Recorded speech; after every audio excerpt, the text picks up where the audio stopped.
www.untitled.org/CPR for more information on our courses and to learn more about our mission. On behalf of the American Heart Association, we congratulate you and thank you for taking the time to attend this important course.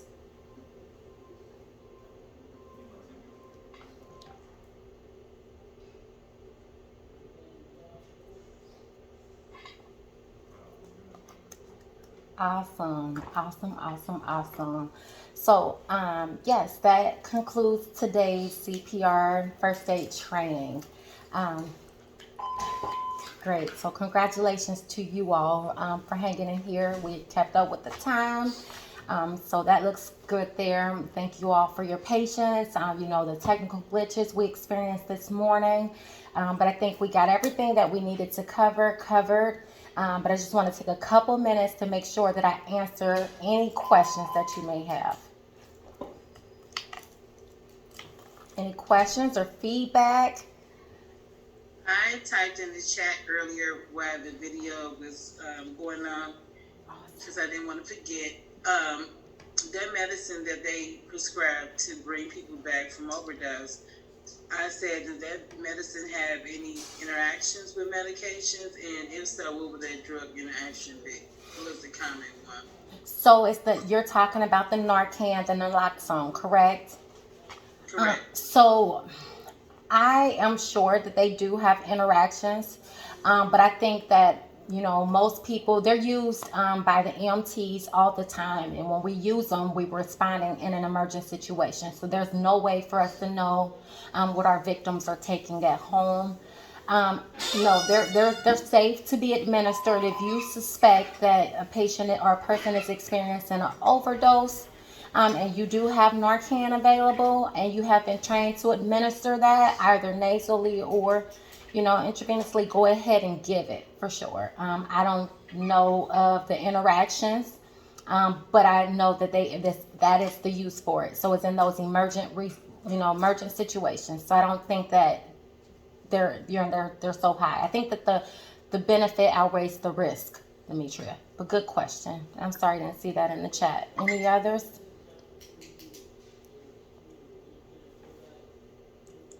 You know who would be a good person to ask that question?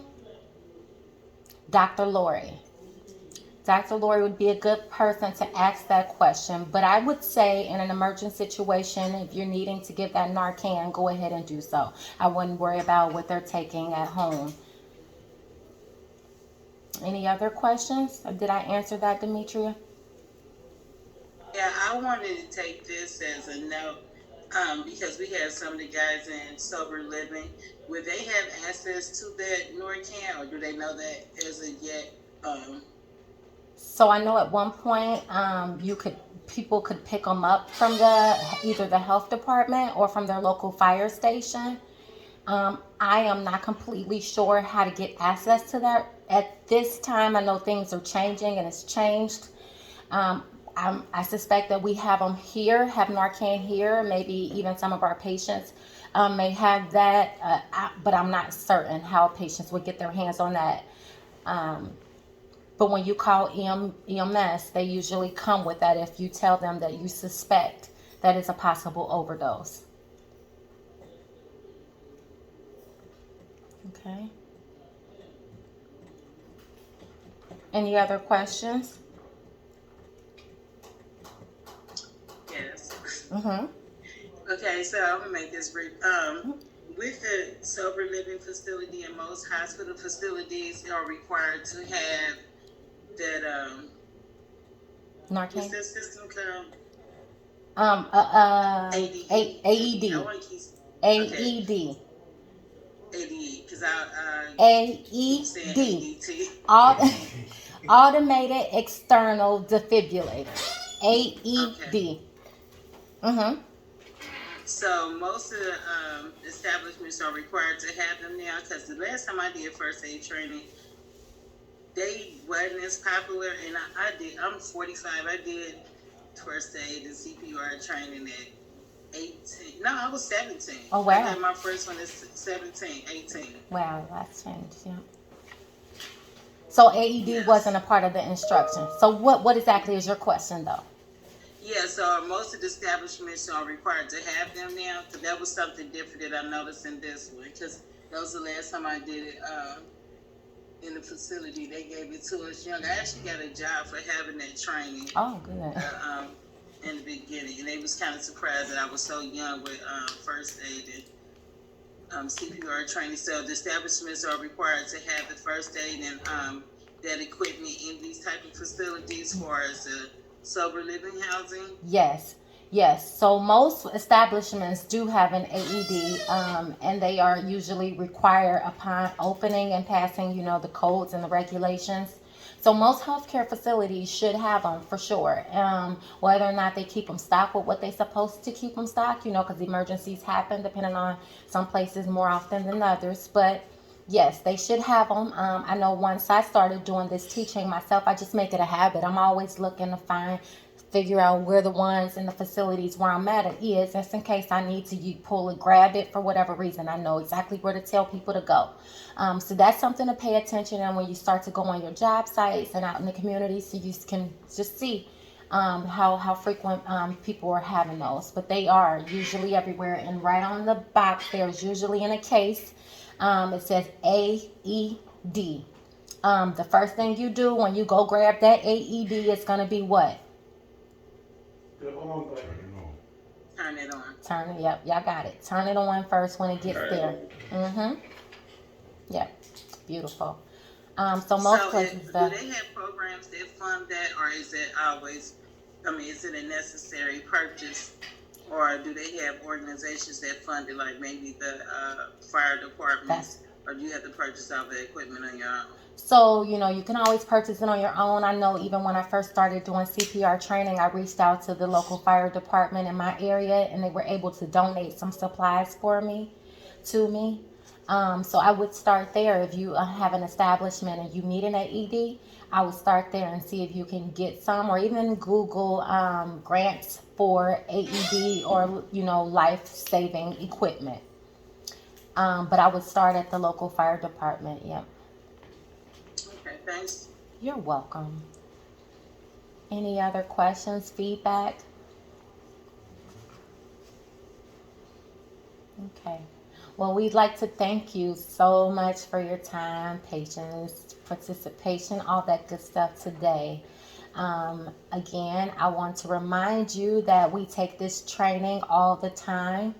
A lot of times when we're taking the training, it's because our jobs have asked us to, our schools are requiring us to get the certifications. But 8 times out of 10, when we do have to perform CPR, it is out in the community, or it's usually at our homes, So our jobs require us to have it, but emergencies happen everywhere, anywhere. So just know that your adrenaline is going to be rushing, but just remain calm. You got to just talk yourself through it. Yolanda, I got this. Dexter, I got this. Shamel, I got this. And you just want to remember, I'm going to call 911 and I'm going to start compressions. If you are worried about COVID-19 out here in the community, mask up. Just call 911, put your mask on, get on top of your person. The victim, rip open their shirt and start compressions. If that's all you can do, it is certainly better than nothing, but remain calm. How many compressions and how many breaths? 15 child and 30 now, 2 breaths each. Now, when does it change to 15 compressions to 2 breaths? When you have 2 adults. And you're dealing with who? A child. A child. Let's say you don't witness a child going down, and you don't know how long they've been down. What should you do? Should you call 911 first? No, we should start the compressions. How many cycles of CPR, compressions, and breaths are we going to do before we leave that child? 5. 5 sets, absolutely. 5 sets. I think you all got it. I think y'all got it. So I have a question for you. Have you yourself had to administer CPR on someone that you did not know? I did. So I have a couple times working in the hospital. I have not had to do CPR, In the last 3 years of being a CPR instructor out in the community, thank the Lord. But in the hospital setting, I was, yes, a part of the team that had to perform CPR on numerous occasions. And that's why I'm reminding you that it gets so crazy. It gets so chaotic when these situations happen. You know, you're going to be like, you think like you got it all figured out and you know exactly what to do, but then you kind of freeze almost up here. Like, but just remember to just remain calm, okay? To remain calm. And if other people are around, you know, you are heroes already. You all are heroes. But you don't have to do this alone. To ask, is there someone else out here who are trained? Doing compressions on a real person is very tiring. You know, your arms are going to get quite tired quite fast. You want to switch off. So if me and Brayer was doing CPR on someone, after about 5 cycles of CPR, so compressions after doing about 5 sets of those, I'm going to switch with him. I'm going to take over breaths and let him come do the compressions. Our goal is to provide quality CPR, and the more we start to compress, at some point we're going to get tired and the less effective our compressions will become. So you just switch off. Let somebody with the fresh arms take over. You do the breaths for a bit. If you know your limitations, if you have a bad back, if you cannot bend, you can still help. You can call 911. You can help EMS get to exactly where you guys are. You know, everybody is an important piece to this puzzle here when things like this go wrong. So know your own limitations, because never again, like you said, you don't want to put yourself in danger or hurt yourself. So know your limitations and work as a team whenever you have others around who can assist. How often should one get the CPR training? So these certifications through American Heart Association are valid for 2 years. So this is 2021. You'll be due again 2023 for training. It's important to keep up on those training because things change and you just want to make sure that, you know, you remember the steps. And what if you don't have one of those mouth coverings if you need to give someone CPR? Is there something else you can use in place? Yep, like I said, you could use a shirt, a towel, your mask. You can use, a lot of good things as barriers. So just putting anything between your mouth and that person's. If you don't know, what's going on, there's so many communicable diseases that are spread by, saliva. Protect yourself. We can appreciate you wanting to help and be there as a hero to save that person, but protect yourself always, okay? Okay, and again, I'm gonna leave a couple of these. I'll leave them with Vernon, and if you need to purchase one, they're $10, and you can reuse them over and over again. If you happen to use them, I would sanitize them in between victims.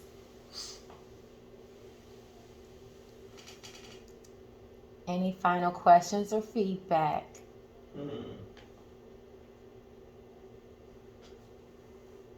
Okay. Well, I thank you all so very much. It's 11:06. Sorry for keeping you that extra 6 minutes, but good questions, and we definitely appreciate it. I feel comfortable and confident that y'all got it. I'm really glad that we got now 9 more CPR trainers out here in this community ready to save some lives. Right. All right. So, thank you, and this is going to conclude. You have a blessed day. Oh, thanks, y'all. Thank you. Have a wonderful day. I'm going to end the video here. Right. Take care. Beautiful. Good job, guys. Thank y'all for being on site. Thank you.